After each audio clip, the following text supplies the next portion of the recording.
Evening there, it's exactly 9 p.m. and these are our top stories forming headlines tonight. High Court freezes Finance Act 2023. Azimio la Umoja One Kenya Coalition Party votes anti-government protests. National Treasury receives 141 billion from the International Monetary Fund. Government launches 5,000 services online. TSC seeks additional cash to employ. Members of the clergy bid for dialogue over demonstrations. And Tanzania fated hosting East Africa Commonwealth Games.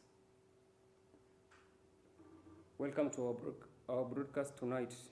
Our sign language interpreter is Nadia Mukami.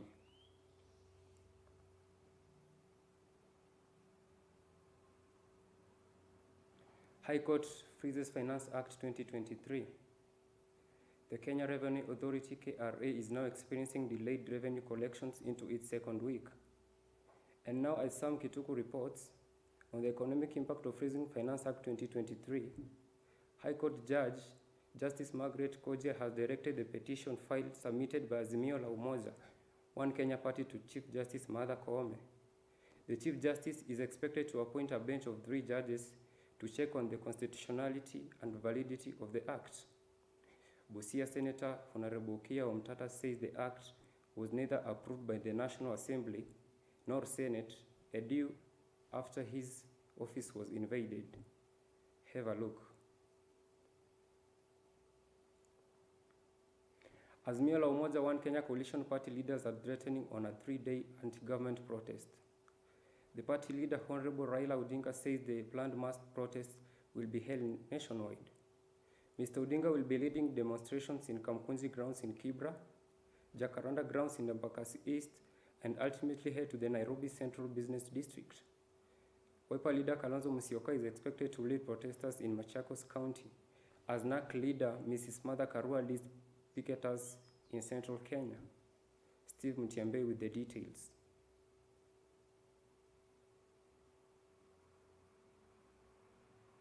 Let's have a commercial break. I'll be back with more news.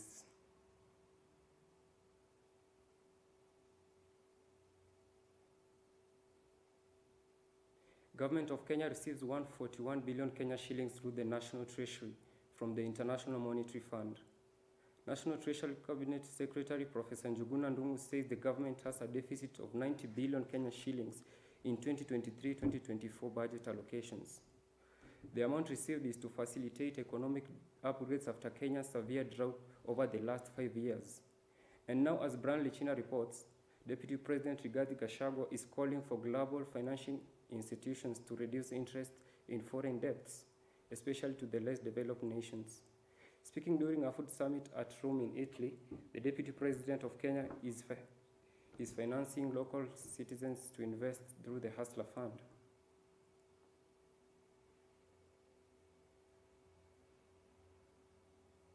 Teacher Service Commission TSC is seeking additional cash to recruit more teachers.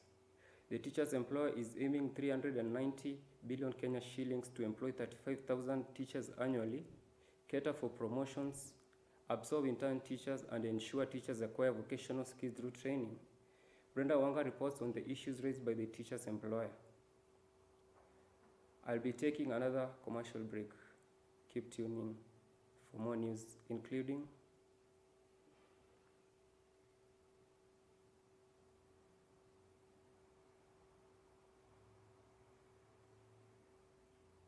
members of the clergy are bidding for talks between opposition and government. The recent opposition demonstrations are causing anarchy in the country, derailing development. Protests are as well deterring operations of businesses. And now, as Stevens Leto reports on the economic sabotage caused by the protests, the head of Kenya National Council of Churches, Bishop Ole Sapit, is calling for dialogue between government and opposition. Ole Sapit is urging President Ruto and former Prime Minister Raila Odinga to set aside handshake and look into matters affecting the country through a bipartisan approach in Parliament.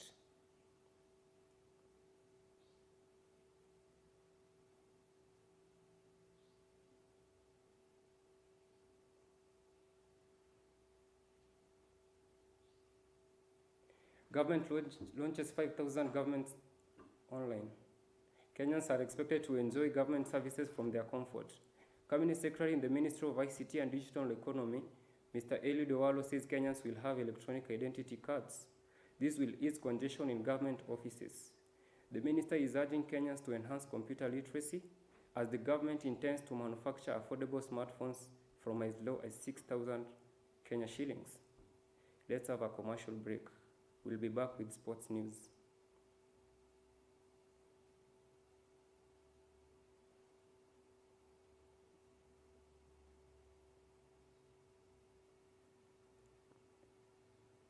Tanzania citizens are enjoying the fortune of hosting East Africa Commonwealth Games.